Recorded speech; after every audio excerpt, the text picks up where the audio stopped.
for someone who didn't know anything about music, he sure the fuck had an opinion about punks and hippies. And he yelled at me about how wrong that was. And my favorite line was, a hippie could take $25 and make it last a month. A goddamn punker wasted on his fucking mohawk.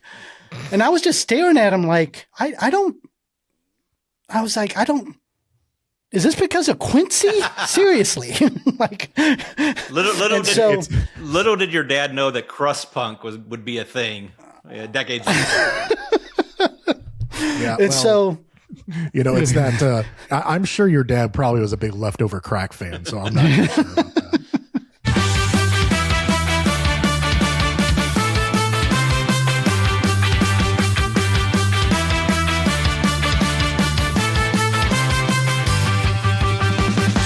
Welcome to And Out Comes the Opinions, the Music and Talk podcast, where we're full of opinions and completely lacking remorse. So with us today, we're going to talk about something that's a lot of fun. We're going to talk about music discovery.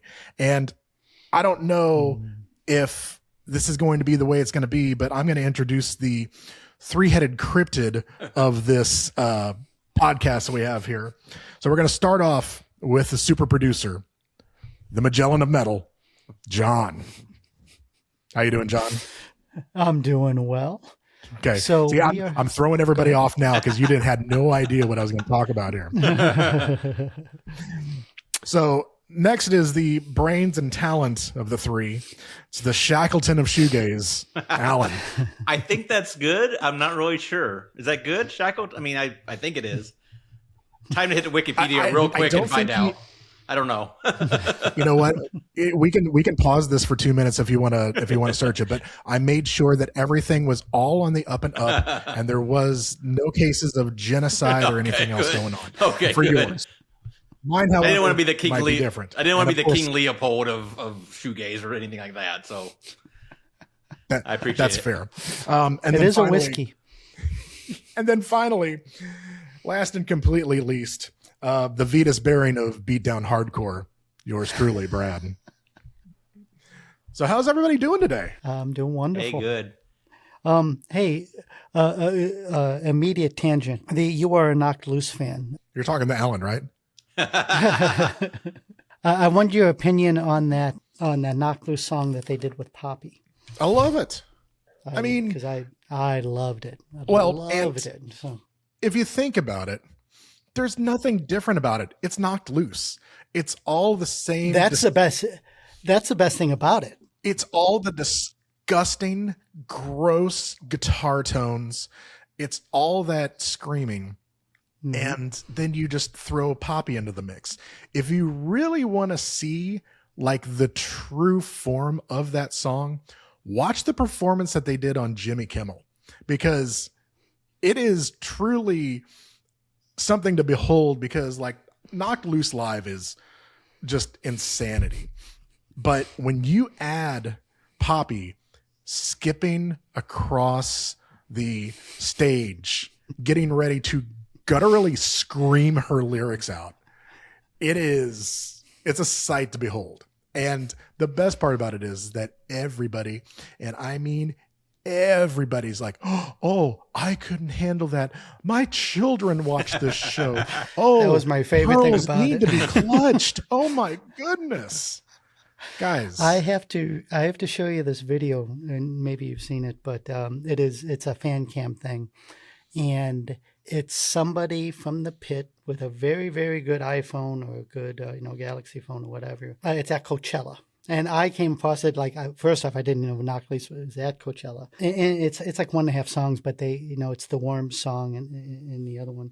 And my favorite comment that someone had posted was like, "Oh, my sweet summer child, you are going to learn that day."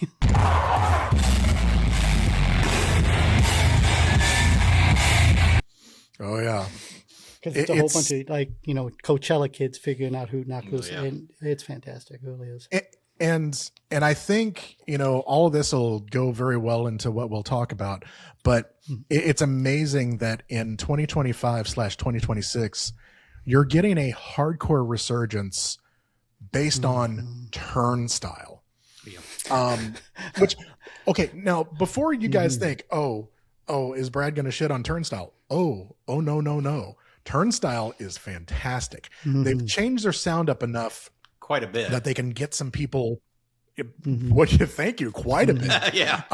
And like when you listen to, like if you listen to Time and Space and then go to Glow On and then go Mhm. to the latest album, there's like, I don't want to say that there's a lot of Police vibes in that latest album, but there's a lot of that like jangly Yeah. Police Mhm. Mhm. guitar that's there. But then you still get a track like Birds that just hits you square in the face. It's amazing. So now you get all these people, you get, 21, 22-year-old girls that are going to Turnstile shows and wearing speed shirts and Haywire and all of this other stuff. And me as the grumpy 51-year-old like hardcore fan that started and cut my teeth on Minor Threat and all that through Refused, through the straight edge hardcore stuff, all the way through like Integrity and all of that, I'm here for it.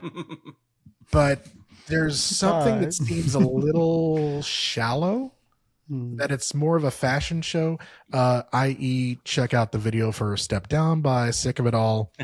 You'll get an idea why. So, and I figured this is a great gateway into talking about what we're going to talk about. So very first episode, if I didn't say that before, first episode, we need to talk about how we as music obsessives and 50 somethings discover music. In 2026, we have a plethora of ways of discovering music. But when we were growing up, our ways of discovering music were not always available to all of us. So I think, Alan, if you want to just kind of talk about a couple of ways, like, Sure. I'm gonna kind of lead you on to this. We'll talk about like how we discovered music, how we discovered some of our favorite bands, and what we do nowadays to discover music. So, Okay. Alan, I'm gonna let you start off the charge and All right. go for it. Well, I'll kind of give you my origin story in a way, because I grew up, I was in grade school, and I was always really into like the new wave radio singles, which wasn't typically of what the boys at my school listened to. Like they listened to a lot of Journey. There was like a lot of Ted Nugent, Quiet Riot, and I really went for like Billy Idol, The Fix, and then you had U2 and NXS had really big hits around circa like 1987, 1988, and so that was kind of what I listened to in grade school. And then I went to high school. And I had listened to, there had been some bands that were just kind of like just off the radar. You had like bands like Squeeze, you had people like Elvis Costello. And then I got to high school and these cool kids, that seemed to like the same type of music I did, they were into bands like The Cure, bands like New Order. And at that time, obviously those bands kind of had a big hits in the 90s. Depeche Mode's another one. But at that time, they really weren't on the radio. And what happened was we would just trade cassettes. And they'd be like, hey, you got to listen to this. And that's how I listened to the Violet Femmes or the Sex Pistols or Dead Kennedys. And it was just literally like, hey, I like this. You go listen to this. And I think for us, I know I do this. I make fun of the kids these days that go on to Reddit or go on wherever and say, hey, what's the cool music I want to listen to? But that for us, I mean, it's the same thing, right? It was at that time where you're hitting like 13, 14, 15, where you're like, just give me the best music. Just give me all of it. Just put it in my veins. That's how I got started. And I feel like the one thing that, I used to remember, and I remember this vividly, when our introduction, we talked about community radio and all of that. And I remember sitting up at 1:00 in the morning when I was a junior in high school with my fingers firmly planted on the record button to record a 30-minute interview with Nirvana on a community radio station. Cool. So there is like community radio was great for all of that. And I talked about that before, where you learn all these different genres. And I think Salem High School was a little bit more progressive than Nashville High School, because everybody there was listening to Van Halen's For Unlawful Carnal Knowledge and Guns N' Roses, Use Your Losing 1 and 2. And, you know, here I am like, I don't like this. I want something else. And you go on a search for it. And to where they were listening to all of this hair metal, I was listening to more hip hop and other things. So it was converging different styles. But I can tell you that, like, I mean, I still listen to hip hop to this day. I can tell you I haven't listened to Guns N' Roses or Def Leppard or any of that stuff unless I'm waiting in like a Jiffy Lube or something like that to get my oil changed. And that's what the miscreants that are probably tampering with my oil plugs are doing. Well, it's interesting you mentioned. What about you, John? I was just say it's interesting to hear you say hip hop, because I do think of like when I went to college radio and listened to it in the 90s. And obviously I was into the indie rock thing. I'm sure we'll talk about that, but WIDB, we had a blues program. You know, I caught up on stuff that I would never hear in the blues. And that's a genre that stuck with me. They had a jazz program. I'd listen to that. But the thing I was going to say was hip hop. Like that wouldn't have been on my radar at all. And like, you think of like 90s hip hop, like that's the really good stuff. I mean, like Gang Starr and EPMD and Eric B. and Rakim, Wu-Tang, like Craig Mack, like all those, and just stuff that, even the stuff that like Yo MTV Raps might play once, but like that's the stuff that people, 30, 40 years later, like, yeah, that's a really good those are the really good hip hop singles. Before we get to John, I just want to say one thing. You need to put respect on Eric B. and Rakim. Oh. That's the God Rakim. Don't you dare be messing that name up. Sorry. All right, John, hit it up. So when it comes to like music discovery, I did not come from any kind of like music household. Like my dad wasn't really into music, other than like a few, and growing up, and I didn't have any like disposable income. So like my childhood up to 8th grade, and I kid you not, it was things that I listened to 1,000 times just because we own these 4 albums, was like a Waylon Jennings, the Blues Brothers soundtrack, maybe a little rock in there, but it was I kid you not, it was like Harry Chapin, Jim Croce, like Harry Chapin. I'm thinking, thank you. Yes, like you could put those two like back to back. Did they both die in a plane crash? It's like a whole thing. But Harry Chapin, Croce, Billy Joel. Yeah. There were a lot of Charlie Daniels. And the thing is, we're not like country people, but my dad really liked the Waylon and Willie thing, and he really liked Charlie Daniels, things like that.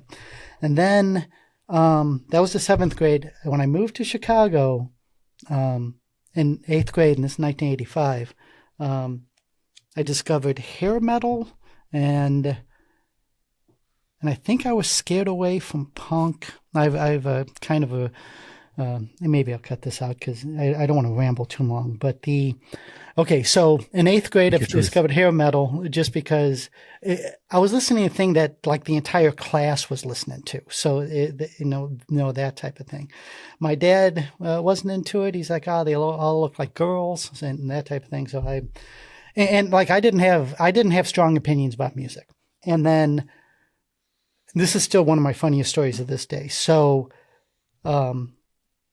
there was this punk rock girl that I befriended, and she had this postcard of 2 punkers in front of like a peace sign, and a guy with a mohawk and things like that, and they were holding up a peace sign.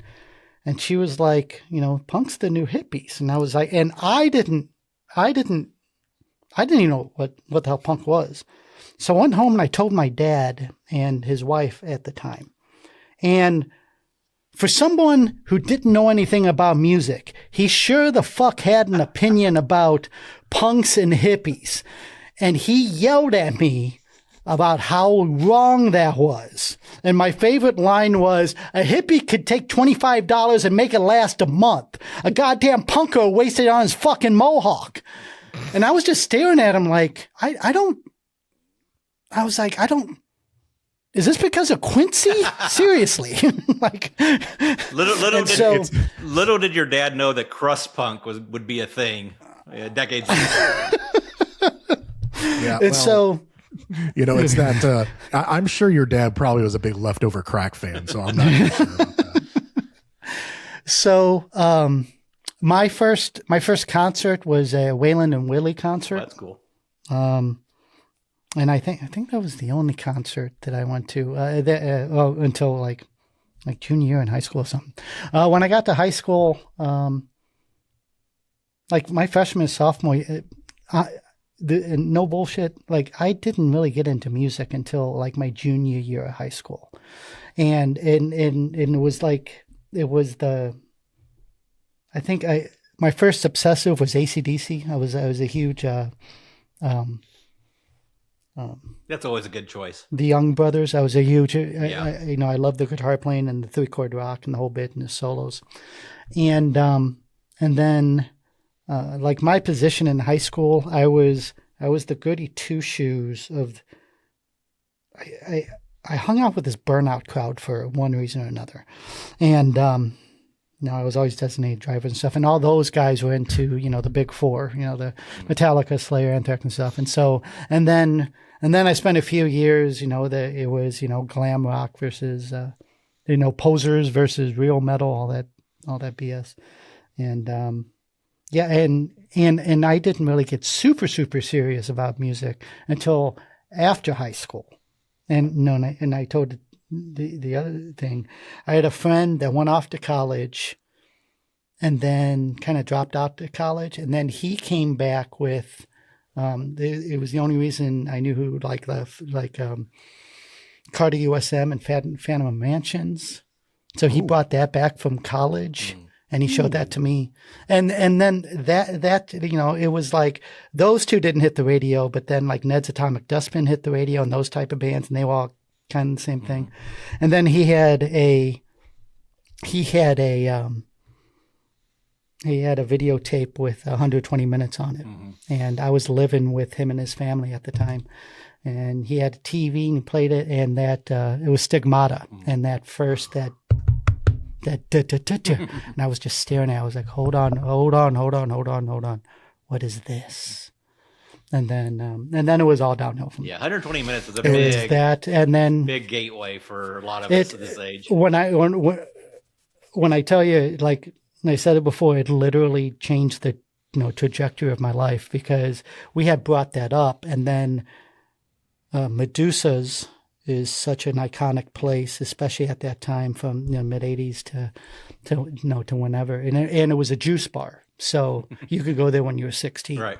And I'm thinking I haven't even turned 19 yet; I was 18, and I went to Medusa's, and we went there kind of regularly, and it was KMFDM was there, and they were doing like a DJ set. Nice. And, and I'm just learning about this band. And KMFDM, they get on the microphone, they go, hey, we're KMFDM and we suck. And I was like, this is the best night of my life. And then it was, and it was one of those things, like I went off, and I'll keep saying this, I credit a lot of my, music, my music discovery to you two, and, the people that we know at SIU, SBC TV, that's where, and you two are the perfect example where I discovered industrial music. So I went off to college, and and I could name a few of these bands, and then be able to sit in the corner and like, I don't know anything. I'm very, very lucky to know these things just because of, and I'm obsessed with origin stories, and I love listening to things. I've asked Alan about this many times because it's stuff that I think about all the time when. Say if I get down on somebody for stopped listening to music when they were 19, and the only thing that they listen to is Ted Nugent. I was like, well, where were they living? What kind of friends did he have? What was his circle like? That as cheesy. And I don't know if you guys hate that movie SLC Punk, but that does it? No, the scene in there where he's like, where they're just listening to Rush in the basement, and the guy's like, wait, you have to listen to this. Like, I don't think enough people had, especially in that time frame, had enough moments like that to do stuff. So it's funny that you bring that up, because one of the things that I wanted to talk about was the importance of MTV to music discovery. So when that comes into mind, think about like all these times. Like, I remember that, I lived out in the country. We did not have cable unless we had one of those big fuck all satellite dishes that, could probably pick up Ukrainian whatever. So, so I actually had people that would record 120 minutes for me. And this was when 120 minutes was hosted by Dave Kendall, which still is the coolest host of 120 minutes ever. I don't care what anybody else says, the coolest host ever. And I remember watching videos from Blur, and I'm like, what is this? And it was the There's No Other Way video. And I'm like, okay, this is kind of cool. Or there would be like, a Butthole Surfers video. And you're like, oh, okay, now I need to find out about this. So, or, when everybody went absolutely ape shit when like Smells Like Teen Spirit came out as a video. So, and granted, Smells Like Teen Spirit was getting played on everywhere, regular radio, but it was everywhere. But then you get other ones that weren't doing that. Now, the one video service that I was able to get, slightly scrambled, was The Box. It was Channel 46. See, now you remember. Yes. So The Box was cool. The Box was cool because you could call in. Granted, it was a 900 number. You could call in and, request a video. Most of the time they were hip hop videos, but they would always have teaser things in there. And I remember one time I was watching it and Social Distortion came on, Bad Luck, which then that was off of Somewhere Between Heaven and Hell. And I'm like, what is this? Mike Ness looking like a full-on greaser, just out there playing the guitar. Yes, exactly. I would do that with mine, but I don't have mine. So like you hear that and I'm like, oh my, okay, I need to get this album. And you get it and you're just like, okay, because here's the thing. Whenever you would buy an album, if you heard one song, you're taking the gamble on whether any of this was good. And kids now these days in 2026, they can just go on Spotify and pick up, they can just pick up like, oh, I'll just listen to this single 35 times and I don't have to hear the entire album. That's another podcast we'll get into because we're not going to talk about that. We'll rant to and fro about it. But, you pick that up and you listen to the entire album. And I think between the three of us will agree that album is full of bangers. It's so good. It is such a good album. Yeah. And then, and then all of a sudden I heard about Danzig from there. Oh yeah. And I remember distinctly it was a video where they were talking about Danzig and he was doing a kickboxing routine. He was hitting a heavy bag and kicking it. And they were talking about Danzig being a kickboxer.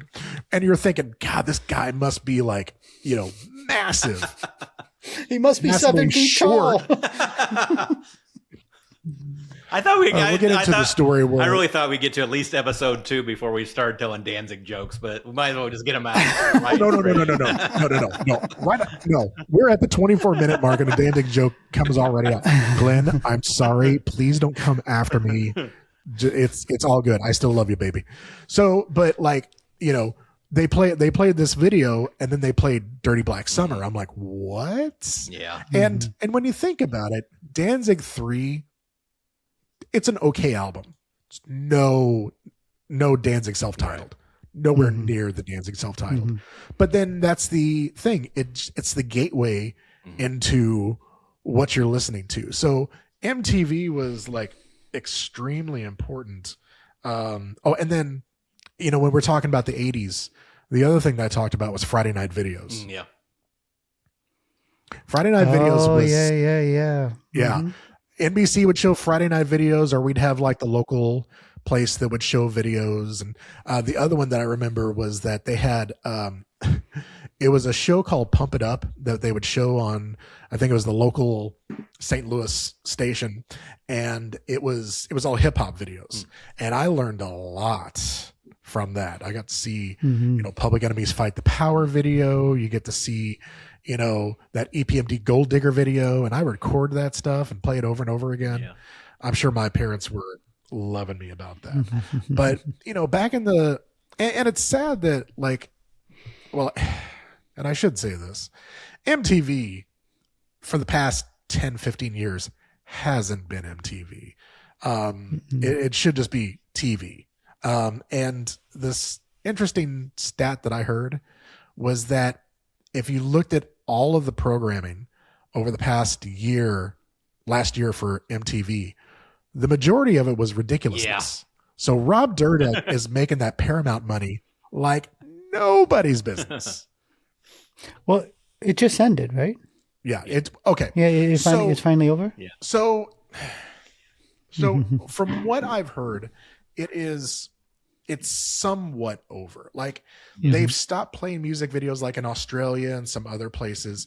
It hasn't ended per se, but I mean, it's going the way of the buffalo. And honestly, to tell you the truth, with streaming and with YouTube, heck, you can call up any video you want to watch on YouTube and it's right there at your fingertips. Right.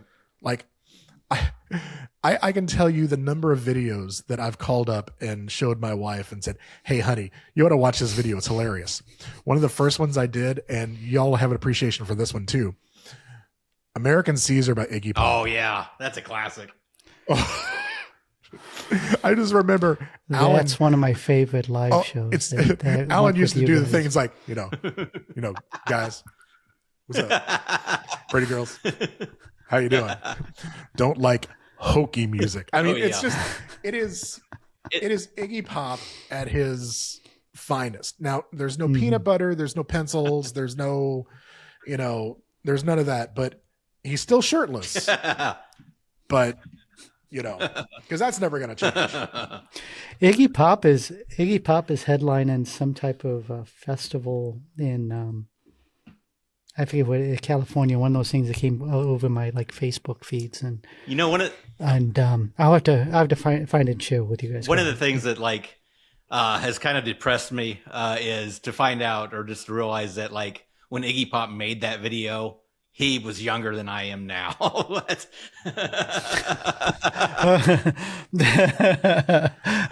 Thanks, Alan. Iggy's looked like he's 70 for the last 40 years. But anyway, I just love the pictures of whenever you'd have Jennifer Aniston and Iggy Pop together. Yeah.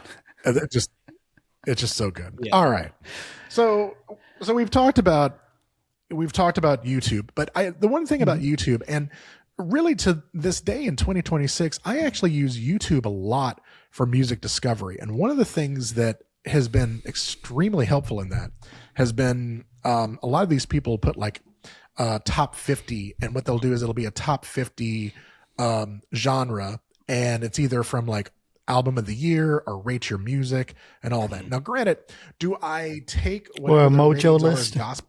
What was that? Or a Mojo list? Not necessarily the Mojo list. Don't get there. We're not going to do that. But on these rate your musics, they'll say the top 50 shoegaze, or the top 50 traditional prog, or the top 50 mathcore albums, and a lot of it's oh, I want to hear that. And in 2026, we have the ability to say, hey, I can listen to that. And then go to Spotify or Tidal or Apple Music, whatever, and be able to listen to the whole entire discography of that band. I can't tell you the number of bands that I've found from that. I will give you off the dome 3 of them. Black Midi, which is crazy. And they've broken up. So the lead singer Jordy Griep is doing his own thing now. That's one. I rediscovered my love of Swans. Oh yeah. From that, because then you start getting into the Swans discography, and it is massive, and it is just as brutal as you think it would be. And then finally, like, you listen to things like, there was one that was on Midwest Emo, and I rediscovered American football again, and then rediscovered Braid and all of these other like Midwest emo bands that Braid. Like, yes. Okay. Look at there's John. John's like, oh, it's amazing because like you can listen to like, and things that I didn't have an appreciation for back when I was in my mid 20s or early 30s. At 51, you're like, oh, okay, now this is hitting the different. Like, see, John's already just like, I miss Braid. It's like, yeah. And it's funny because those bands are like super. They're super popular now, and like, you know, they played for like 30 people, you know, at $5 a ticket. You know, it's crazy. Oh yeah. Well, and like, and I will tell you that like, and we'll have another discussion about record labels and companies like that. But Numero Group has been one of my favorite labels over the past 5 or 6 years, because what they've been doing is digging up a lot of this old emo and re-releasing it. So like Indian Summer, they've been like they released a Karate discography. They just released the first 2 Jejune albums. So a lot of that stuff that was just lost from like 20, 30 years ago, they're re-releasing so that a new generation can appreciate it. So that to me is fantastic to be able to do that. And I think a lot of that leads into the work of like social media, because social media, surprisingly enough, even though sometimes it can be an absolute cesspool, is phenomenal for music discovery, especially, and I hate to say this, but I'm going to give it its flowers. TikTok has revitalized so many artists. Like, I saw a quote that there is an Aphex Twin track. Oh yeah, that is actually getting more spins now than Taylor Swift is, just because it's been played on TikTok so long. And I'm thinking, and first of all, I know Richard D. James is like, fuck all, why? But they're rediscovering your music, man. I mean, it's fantastic. Like the perfect example of this is I was driving with my daughter, and we were going around town, and I had MF Doom on, and it was the Food album, and I played Rap Snitches Knishes, and she's like, I know this song, and I'm like, how do you know this song?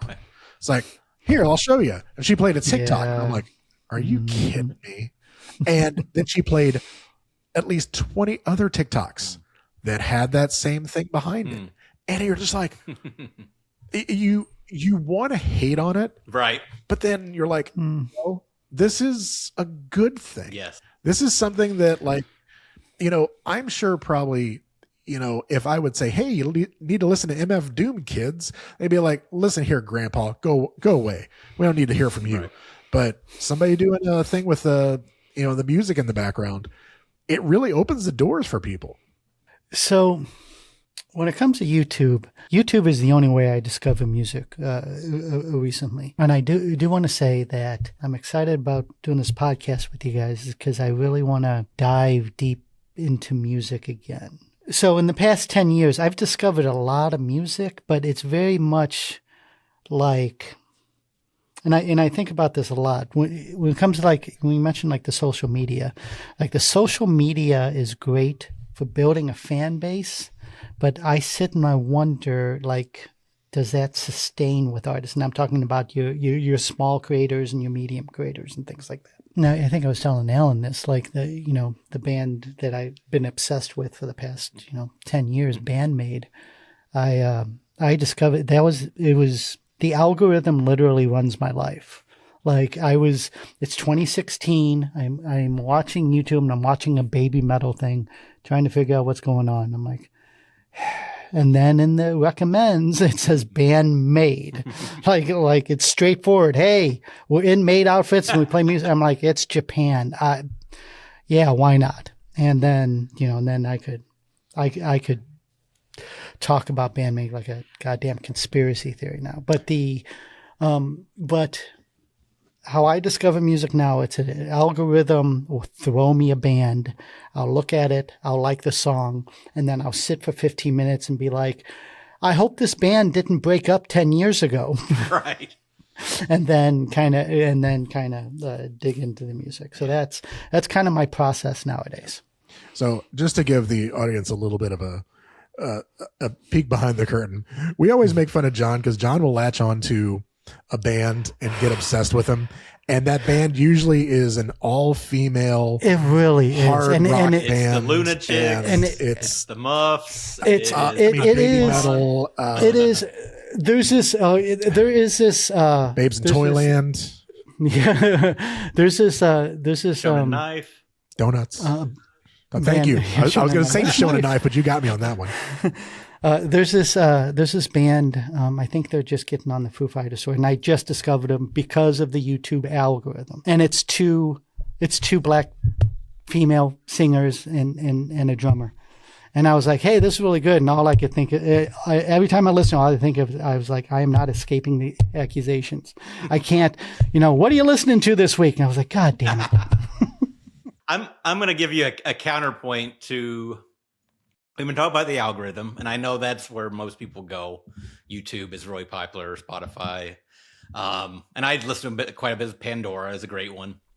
But for me, like, I actually think I find more music when I go to, I guess you'd call it curated. Now you'd call it curated. In the old days, you'd probably just call it a radio station. But I just go to like DJ type sets and find music that way. Iowa has. Oh, that's interesting. Iowa's lucky because we have a public radio station that is statewide. That's pretty much like a college radio station. So it is that balance of like, does it sound commercial enough to be played on the radio? But is it, pushing the boundaries enough? So they play stuff like, think like David Byrne or Wet Leg or Pavement. And they'll play stuff like Valerie June. They'll play stuff like Sunny War. And and this, like I said, it's Black Keys. They'll play Bob Dylan, they'll play Bob Marley. I mean, they're definitely doing it to get a crowd to listen. But that's kind of where I go for music, and I just think like public radio has been so cool over the years. And we've talked before. Growing up in St. Louis, around St. Louis, you had KDHX, which I think is now rest in peace. But like you'd listen like late at night and they'd play like Soviet France, or they would play like Scraping Fetus Off the Wheel, like just like bizarre stuff. And Springfield, Illinois had a great WQNA was a great station, public radio station that's rest in peace. WIDB's rest in peace, which but really for me, like, do we see a trend here? But really for me, like this, if it's something that's streaming, and I go back to the if you allow me a minute, I'll go back to like my first like streaming experience. And if you go back to probably like 1999, 2000, there was the Village Voice, which everybody I'm sure has heard of, had a website where you could stream music, and it literally was like everything. And we had some friends who did, John and Stacy, that had a show on WIDB called Whiplash, where they would just play everything. And the Village Voice Radio, and I'm sure like royalties probably put them out of business, because we're talking like 2000, late 90s, early 2000s, and they would literally play like, you would hear, you might hear something like Lydia Lunch or James Chance, and then they would play, King Tubby. They'd play like some reggae. They would play, like Whitney Houston, and then they might play like Casey and the Sunshine Band, and it would just like it was just random, and that is where I first heard Gogol Bordello, because they were playing that first album, Voila Intruder, and there's always that one guy on the internet, and I had that conversation of like I was like, I listened to Gogol Bordello before anybody did, and he's like, no, you didn't hear and listen to him before Gypsy Punks. Literally. No, you didn't hear him before Gypsy Punks. I'm like, yes, I did. I heard it when their first album came out. I sent my envelope in with my check and got a copy of the CD. So, Gogol Bordello, and allow me this tangent, I literally only know who Gogol Bordello is because Alan. So Alan rolled into town and was like, hey, we're going to go see this concert. And he was having small conversations with me like I knew who this band was, and I didn't have an effing clue.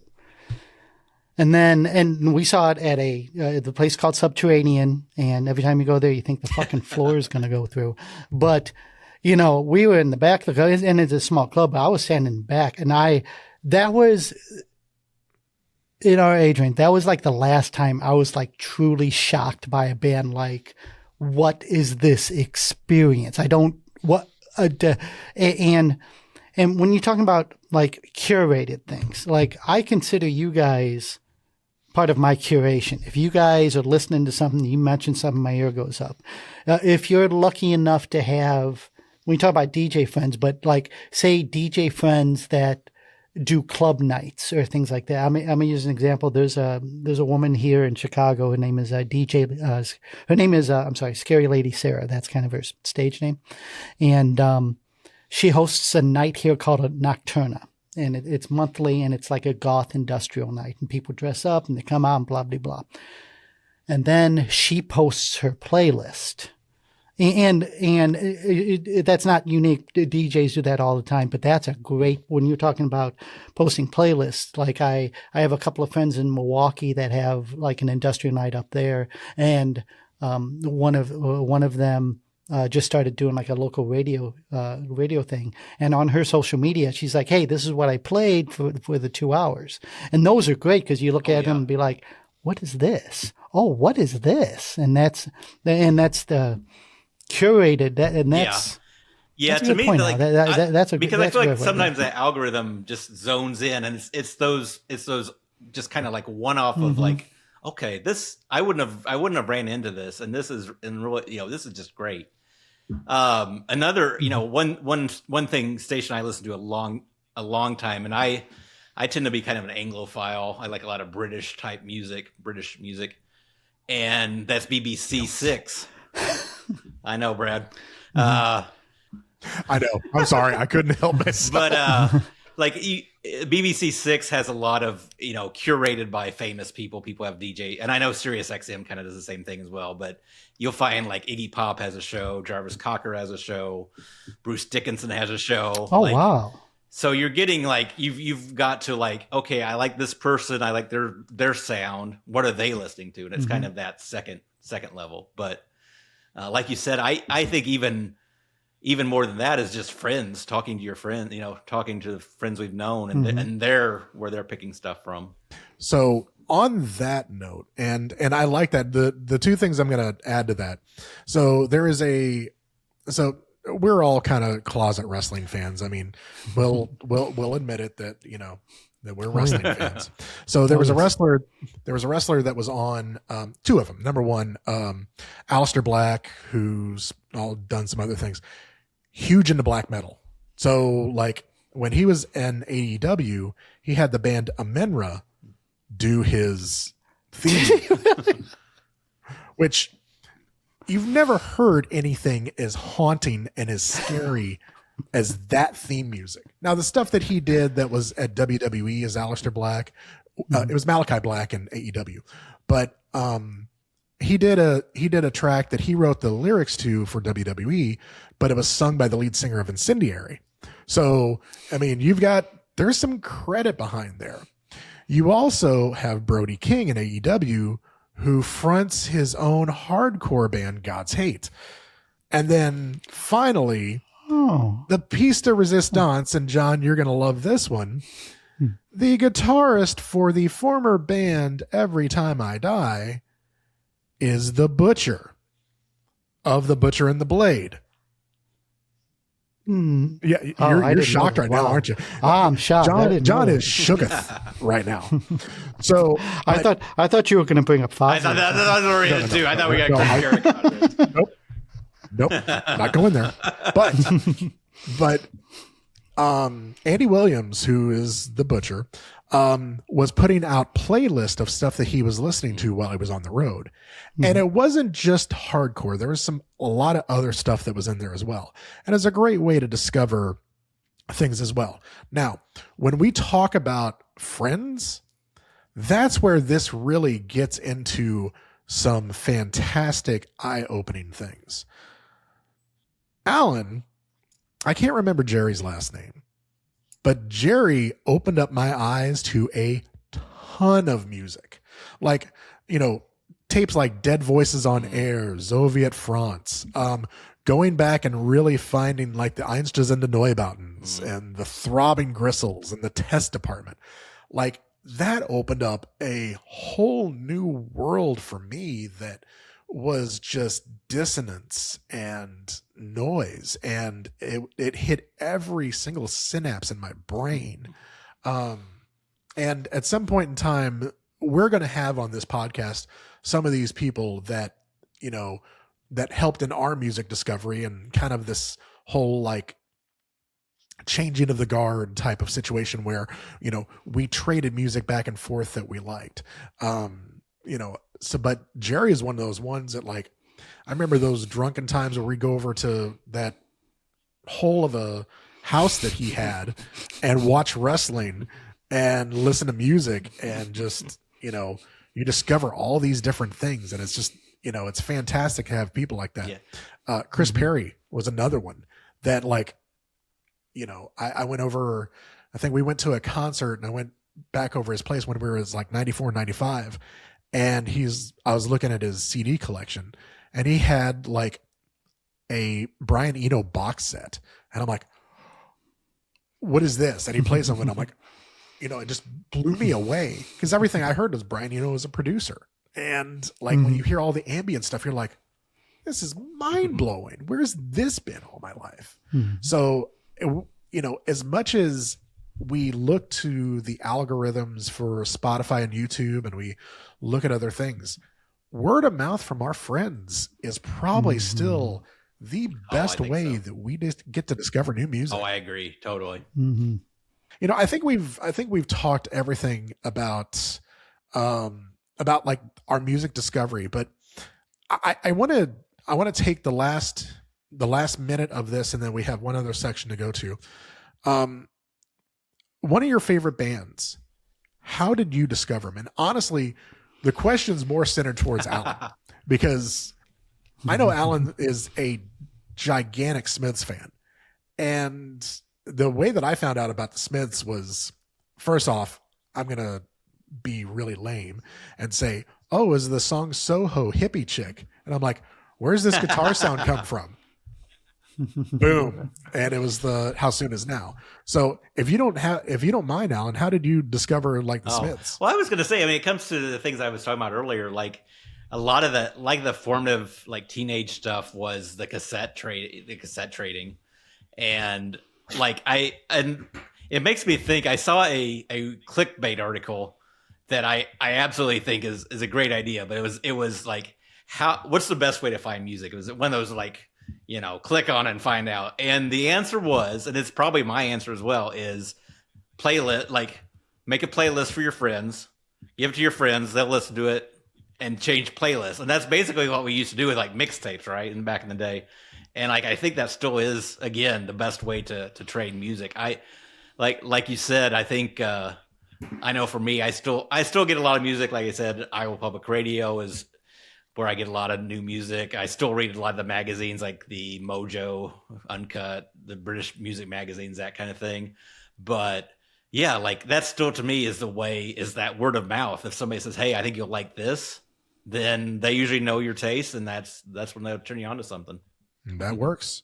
So, and I think, one of my favorite bands from now and forever is Fugazi. And the first time that I ever even thought about Fugazi was saw somebody wearing a Fugazi t-shirt. One of the "this is not a Fugazi t-shirt." I'm like, what the hell is that?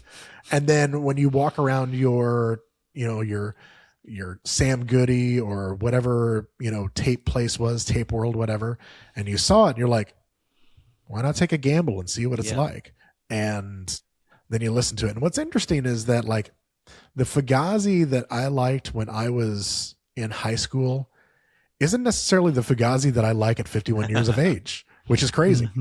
As much as I appreciate merchandise and as I appreciate some of the other things, I go back to like In Hits or even like The Argument, where there's more musicality, there's a little bit more social commentary and almost a edge to it that's not the angry punk.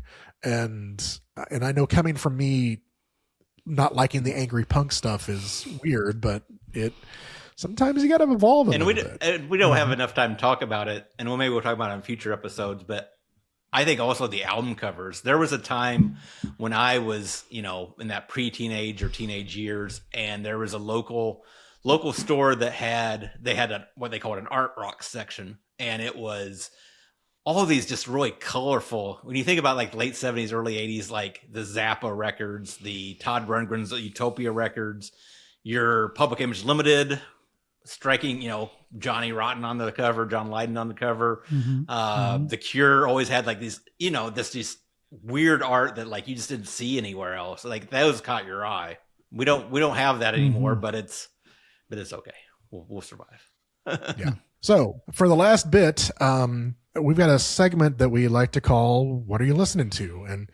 And surprisingly enough, it's pretty self-explanatory. So we're going to do "What Are You Listening To?" We'll start with John. John, what have you been listening to as of late? So one of the bands I've been getting into is, and kind of exploring, there's this band called Wargasm. And so I got into Wargasm because it showed up in my algorithm. And when I saw them, okay, so this is the electronic rock Wargasm from Britain. The reason I clicked on it was when I saw the thumbnail, I was like, hey, shouldn't these guys be old and bald? Because Wargasm is a thrash band from the 80s. And I love Wargasm. I love the thrash band. But so it's a male and female duo, and so they're the front, and I think they have a drummer with them. It's with these industrial, because it's kind of industrial rock. The industrial types is so many goddamn rotating people in and out, but it's a hard electronic sound, and it's I'm hoping they get over here this year. I don't know if they haven't played yet, but that's so again, it's that algorithm.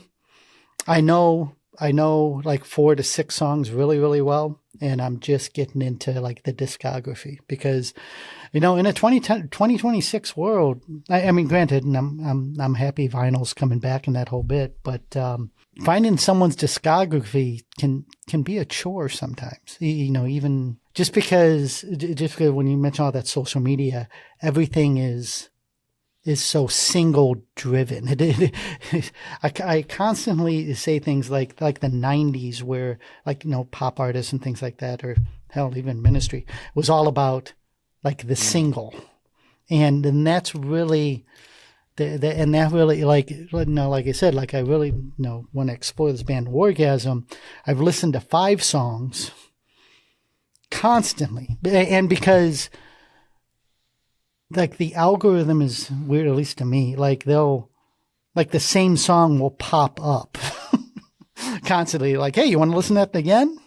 Next day, hey, listen to that song again. And I was like, yeah, that's great. They got an album here somewhere, don't they? So that's what I'm listening to, Wargasm, and I'm really into it. So, all right, Alan, how about you? What all right, I'm going to give you 2 things real quick, because I do want to mention, we talked about cassette trading, and I wanted to mention Jock McDonald passed away, which is probably somebody you haven't heard of, but he was a lead singer for a band called the Bollock Brothers that were a UK joke punk band.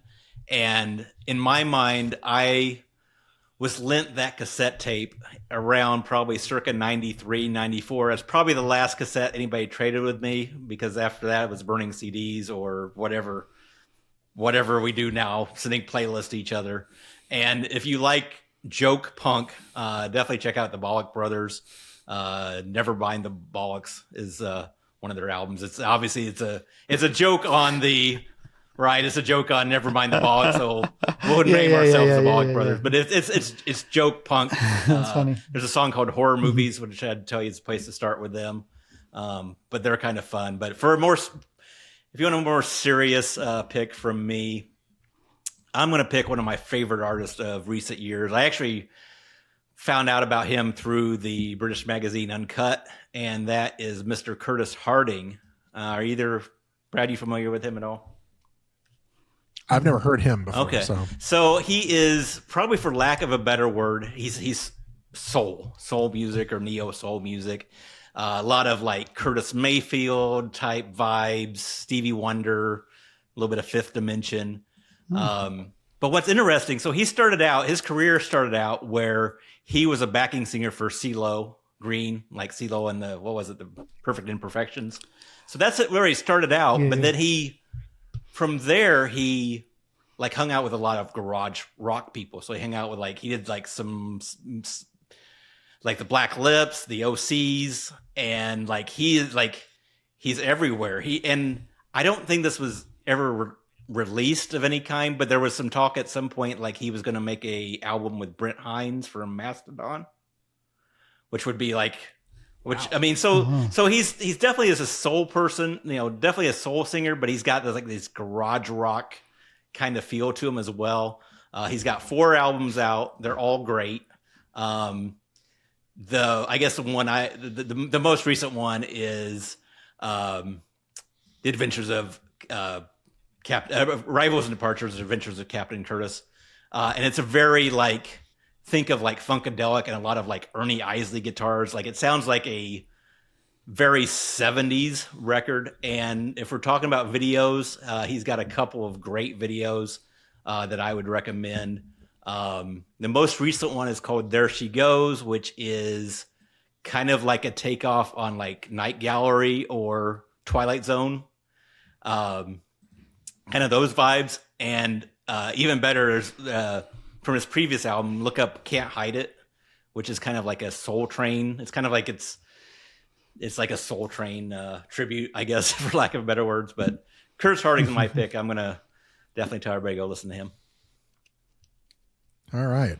Well, I guess I'm going to be the overachiever because I kind of thought about this podcast and I said, if we're going to be talking about new music and everything else, then I need to start going back to the old days of WIDB and doing some reviews. So what I'm doing for each episode is to choose something that's going to be coming out very soon, and then also something that I might have missed that might have some traction. So the first thing is Pelican, who's out of Chicago, very well-known post-metal, post-rock band. Yeah. Yeah. I've seen them in a basement. Yeah, see, there you go. So, and I've seen him before too, and I am a big fan of that ISIS, Pelican, Red Sparrows, Russian Circles type of vein. They released Flickering Resonance last year. So they released an EP that came out on the 23rd of this month called Ascending. So it's one new track, which is Ascending. It's about 9 minutes long. And then they released 3 other tracks on that EP. So one of the tracks on there is a song called Cascading Crescent. They released it, but they didn't release it with any vocals. Well, what they did was they paired with Jeff Rickley from Thursday, and Jeff did the vocals on it. It sounds like a black metal song. It is intense. It is so just violent sounding. And when you hear Jeff Rickley sing in Thursday, It's very emo. This is Mm. nowhere near that. And it's a wonderful companion piece to Flickering Resonance. What's interesting is they released this EP and then they also released a guitar pedal to go along with this EP that had some of those sound noises that went along with it. Yeah, so we get a little bit meta on this, but I will tell you That's that fantastic. it's a great EP. It's about maybe like 25 minutes long, and it is a good companion. So if you've never heard Pelican and you like that type of like instrumental post rock type of things, it's fantastic.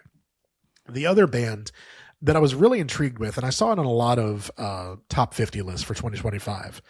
First of all, the name of the band is fantastic. It's called They Are Gutting a Body of Water. First of all, the name is fantastic. I love that name, but they're part of that Philly shoegaze scene. And we're going to have a discussion at some point in time on this podcast about shoegaze and how the term gets way overused for a lot of things, but we're not going to do that here. So they're part of that Philly shoegaze scene that has nothing in some of the other bands in it. The band started off as a solo project for this guy and continued on to be a 4-piece. Very reminiscent of like My Bloody Valentine, and has a lot of Slint notes in there as well. The album's called Lotto. Was released, I think, in August of last year. I might be wrong on that. If anybody, when you see this, wants to get in the comments and say I'm an idiot and I have no idea what I'm talking about, that's cool. Go right ahead. But has some like, just Slint, Eric's Trip notes to it. There's some tracks that have like this push-pull dynamic to them, like My Bloody Valentine did on Loveless. There's a song called The Chase that just has this like Slint, like just ferocity to it. And my favorite track, and I listened to it about 5 or 6 times. I listened to the album 5 or 6 times this week, and I'm like, where have I heard this song before? And the song is the song's called Slow Acrostic. And I started listening to it. I'm like, wait a minute. So then I went back. It's actually a reinterpretation of Caustic Acrostic by Fugazi, but it's done in a slower, fuzzier shoegaze style. And there's no words to it, but it's like, wait a minute. Okay, so it's kind of cool. Is it the best shoegaze thing I've heard? Maybe not, but it really is a nice listen. And if you're into shoegaze, if you're into My Bloody Valentine or any of that stuff, like a Loathe or even some of the later Deftones stuff, this is kind of going to go down that alleyway that's there. So it's something that I completely recommend. So does anybody else have anything to say before we close this out? No, I was going to say, I know my eyes glaze over when you talk about heavy music, and I don't follow it as close as you do, but Pelican is one of those bands that do hit the notes for me, so I'll definitely check that out. Thanks for the recommendation. Excellent.